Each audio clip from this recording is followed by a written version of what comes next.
Y vamos a tomarnos el lugar y el espacio para poner la realidad en el diván. Poder discutir y analizar los temas que desde lo social nos afectan individual y colectivamente. Y para eso sumamos a la licenciada Janina Moreno Samanillo. ¿Cómo le va? Muy bien, Pablo, ¿cómo estamos? Muy bien, estoy cebando los mejores mates de la Argentina y alrededores. En tu cara, la andricina. Mira lo que te digo.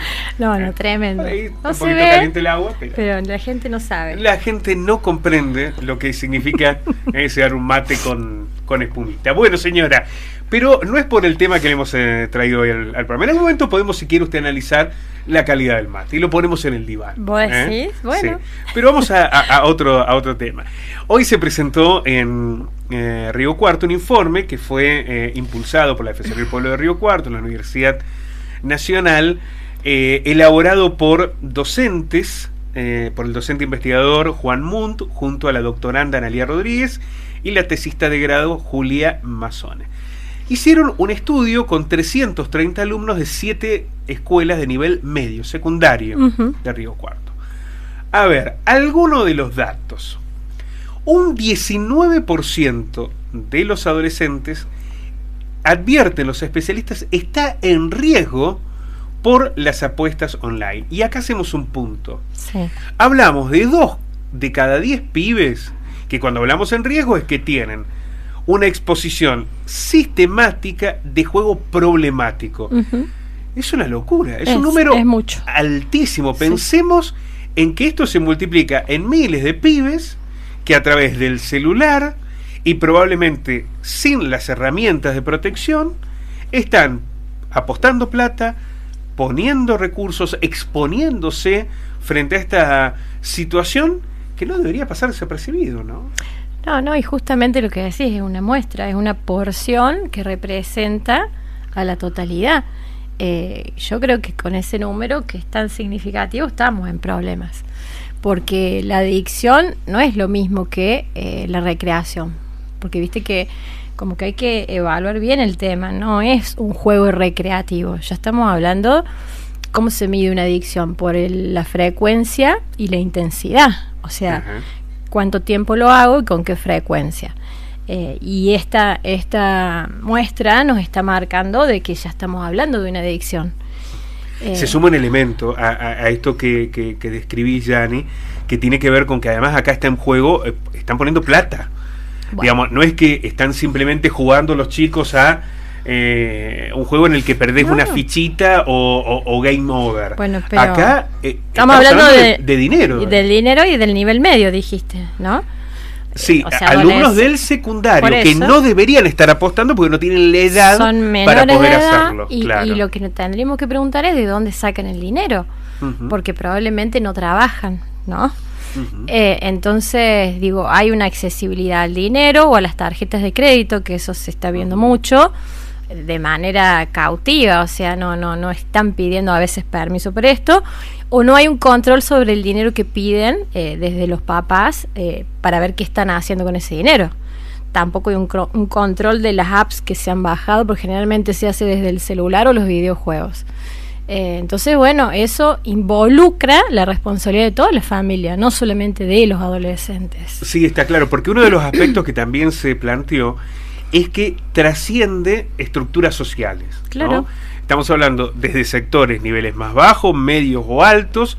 Hay pibes que están hoy frente al juego problemático, y que ya no necesitan quedar expuestos, porque en algún momento lo debatimos muy ampliamente, el tema del casino, que es un espanto que haya un casino en Río Cuarto, la plata que se llevan estos empresarios en complicidad naturalmente con el Estado, porque el Estado habilitó que hubiese un casino acá porque generaba plata, ingresos a través de las actividades de la lotería, y que los rogios se quedan con un 5%, que es una locura de dinero. Bueno, lo que implica el espacio. Ahora, y sobre todo porque son sectores también, mujeres adultas mayores, las que terminan perdiendo hasta sus jubilaciones ahí. Ahora, eso te queda expuesto, ¿no? Porque vos ves lo que es la dinámica de quienes juegan a la lotería y demás.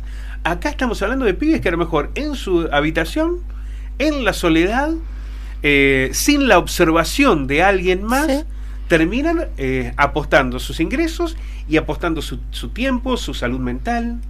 El tema es que estos juegos, Pablo, están diseñados con perfiles psicológicos, digamos, que imantan a estos jóvenes. No son al azar que están diseñados, y hay que pensar que el cerebro de un adolescente todavía no está en pleno desarrollo, está en construcción, está en proceso.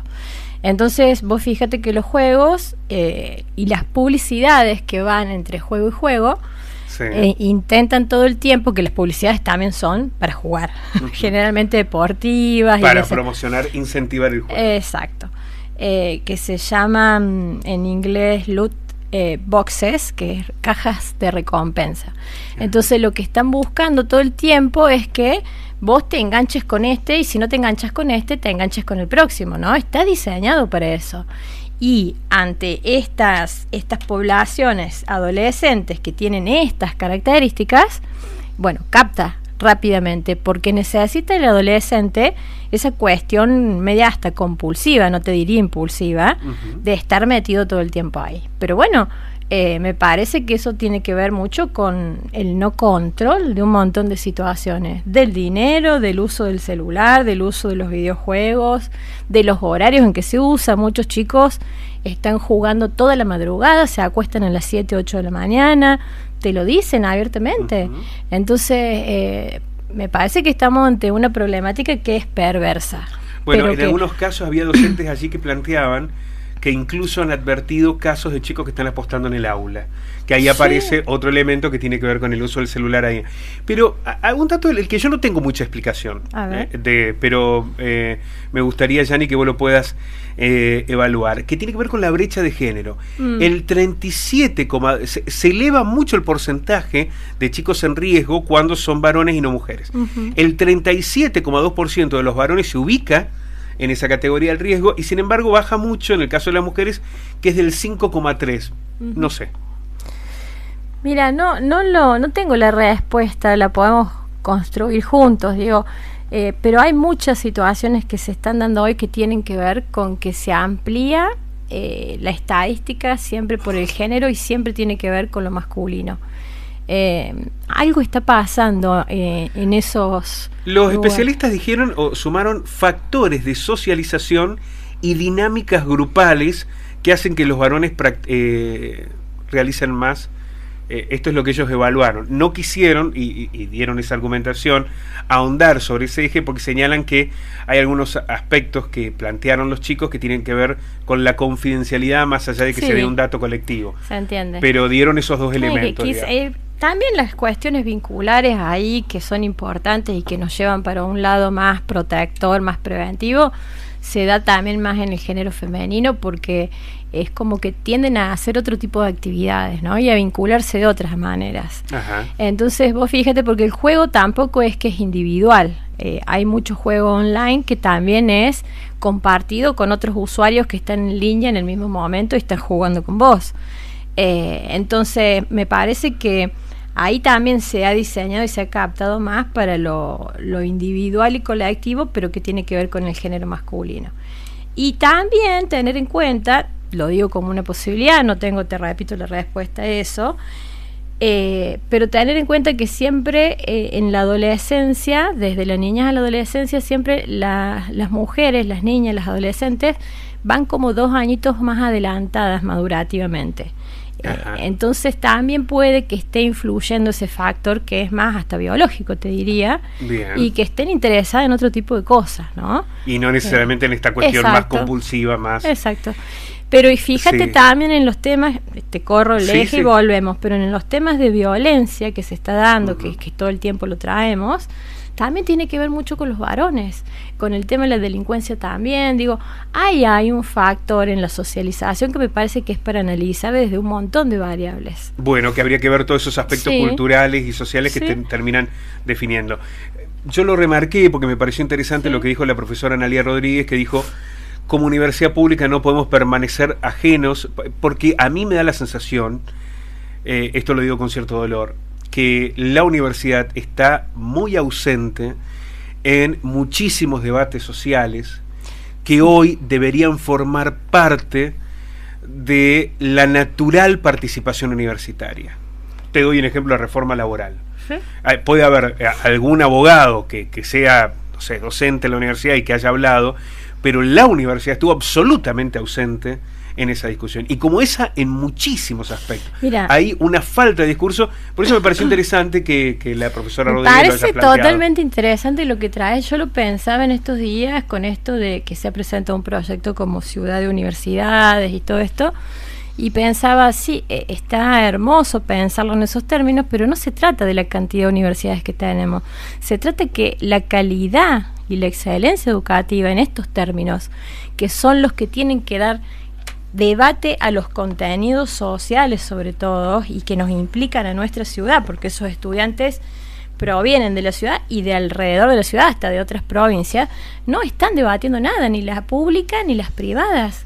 Entonces, hay una ausencia en los debates. Hay una ausencia en los debates tremenda. En la reforma laboral, uno de los aspectos, lo charlábamos la semana pasada, que tiene que ver con que una de las prácticas que anticipó esta reforma laboral se dio en el periodismo. Lo vamos a charlar un ratito con Javier Lucero, en el deterioro de las condiciones laborales, en la precarización, en la quita del salario, en la desprofesionalización de la actividad y demás. También hubo una ausencia de debate. Hay muchos aspectos donde la universidad no está presente. Lo decimos porque estamos absolutamente convencidos de la universidad pública, de la educación pública, y del rol que la universidad puede tener en estos debates donde lamentablemente no tiene la voz que debería, que hoy tiene. Sí, ¿no? Con mayor incidencia la universidad pública, porque por excelencia debería estar como la vanguardia de estas cuestiones. En estos términos de lo que planteamos de la adicción en los adolescentes, en los juegos, que ya hablamos de ludopatía, que no es juego, es otra cosa, tendríamos que estarlo discutiendo ya hace bastante, porque esto tampoco es nuevo, pero fíjate que la agenda social la viene marcando el caos, Pablo. Sí, claro. Entonces estamos por detrás y vos decís, bueno, pero se debería... O la irrelevancia, que para mí es todavía más grave. Sí, es el hecho de la pereza en tratar de indagar sobre qué se está hablando para poder posicionarte desde un lugar en el que vos digas, che, esto me afecta, esto me va a joder, esto me va a complicar, esto me va a inhabilitar, no solamente a mí, porque nunca estas cuestiones son individuales, sino a mis hijos, al vecino, a mis amigos, a mi familia. Se han perdido debates que terminan condicionando tan fuertemente la vida de la gente, que sin embargo hay una pereza en buscar y en quedarse en esos lugares comunes, en esas frases de bar que inevitablemente no aportan nada. Desde una mirada muy reduccionista, ¿no? Entonces, absolutamente. Nuestros jóvenes, nuestros niños crecen así como sin un marco, sin un encuadre social, institucional, familiar, porque también se afecta a la familia, y todo lo que pase en estos términos que traes de la reforma laboral nos va a impactar, porque esto tiene una onda expansiva. Creer que esto no afecta porque yo no pertenezco a este sector es totalmente de una ignorancia y un reduccionismo en el análisis que habla de mucha precariedad. Entonces es pereza, pero también es falta de inteligencia. Sí, y hay que empezar también a dejar de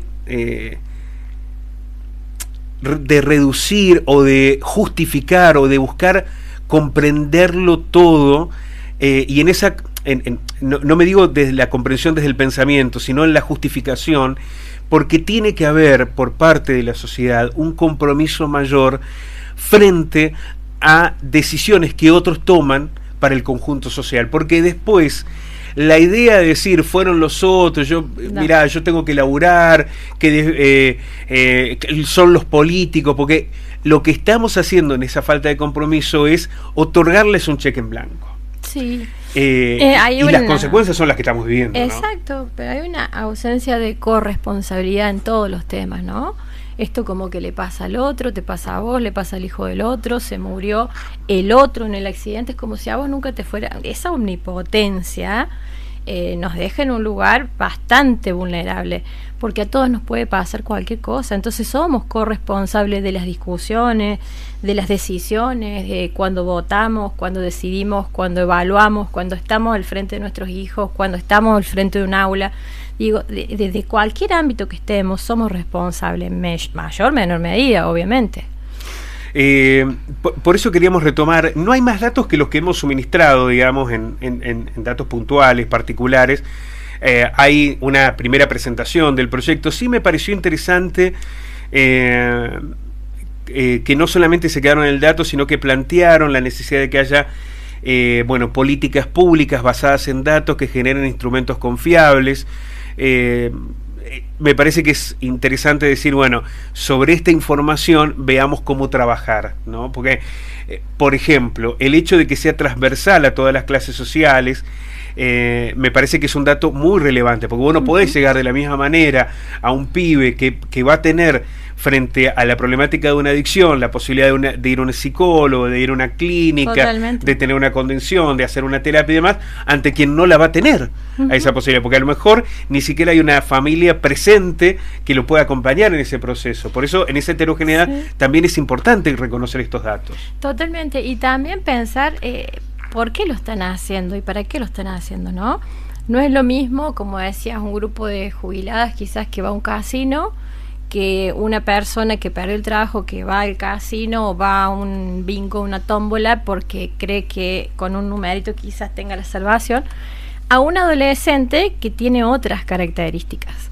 Digo, lo podemos trabajar desde la escuela y desde la familia en otros términos, es decir, hablemos de economía financiera, hablemos de las formas, de las nuevas formas de economía, tanto en la escuela, en el nivel medio, como en la universidad. Abordemos los temas desde ese lugar y pongamos en debate ahí el juego, ¿no? Y lo que implica en términos de salud mental. Pero si vos querés ganar plata, primero para qué, y después cuáles son las formas, digamos, genuinas que te llevarían a ahorrar plata, a tener un proyecto de vida. Digamos, no escondamos las cosas abajo la alfombra.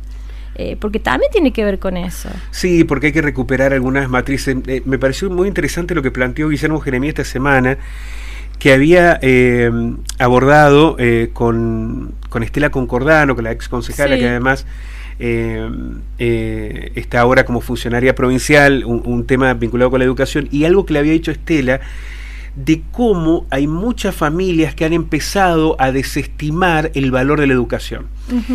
Este discurso tan perverso que se está instalando de que los docentes son vagos, que se merecen ganar poco.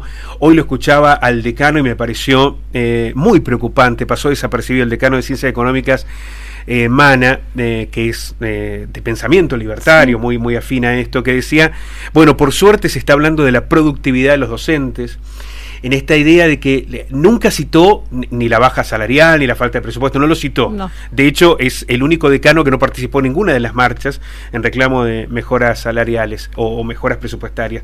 Pero sí habló de la productividad, en esta idea de que el problema que tiene la educación universitaria es una falta de productividad, ¿no? Que está relacionado en eso. Son docentes que producen poco. Habrá que verlo, naturalmente, qué es lo que es para Mana la producción. Sí, yo lo estaba pensando en otros términos, de un filósofo. Mercantilistas, que es la lógica que acompaña al decano. Pero digo, cómo algunos están instalando ese discurso de la... Entonces empieza, nos decía Estela, que empieza a haber parejas, sobre todo jóvenes, que no creen que la educación les vaya a mejorar la vida de sus hijos. Totalmente. Es muy preocupante. Ojo, que es una señal de alerta, porque si había una de las vacas sagradas que no se tocaba, era la educación. Era, yo prefiero a mi hijo en la escuela. Yo prefiero, aunque me cueste que vaya a la universidad.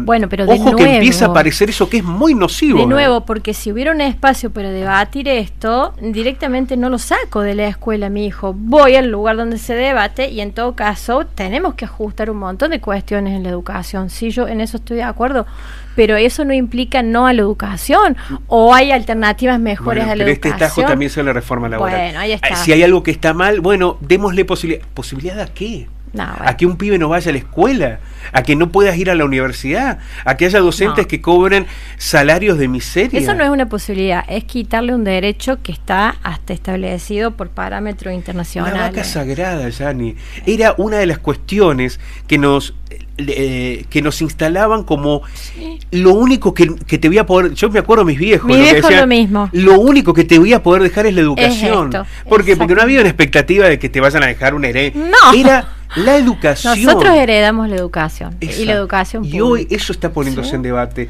Es tremendo. Bueno, es lamentable. Yo escuchaba el otro día una adolescente que me decía esto.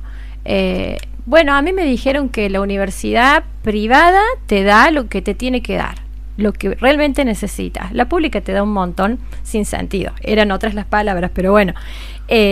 Yo digo, no es así. Y se va instalando, pues se filtra por un lugar. ¿Viste cuando se te va filtrando Sí, el claro. techo, que va cayendo la gotita por un lado, por el otro? Cuando querés acordar, Y en sectores está más inundado. vulnerables, esto termina provocando una lectura que es gravísima. Sí. La idea de que vos no creas que sea la educación el camino para resolver la vida de tu hijo es tremendamente grave. porque Y- tampoco es el trabajo. Ojo, que por debajo de eso Bueno. tampoco es el trabajo. Entonces esto, la accesibilidad a lo fácil, al Sí. juego. A ver si me salvo con esto. Exacto, a las salvaciones mesiánicas. Vamos a volver con este tema naturalmente porque nos preocupa y mucho. Señora, muchísimas gracias. No, gracias a vos, Pablo, como siempre. La licenciada Yanina Moreno Samanillo y la realidad en el diván.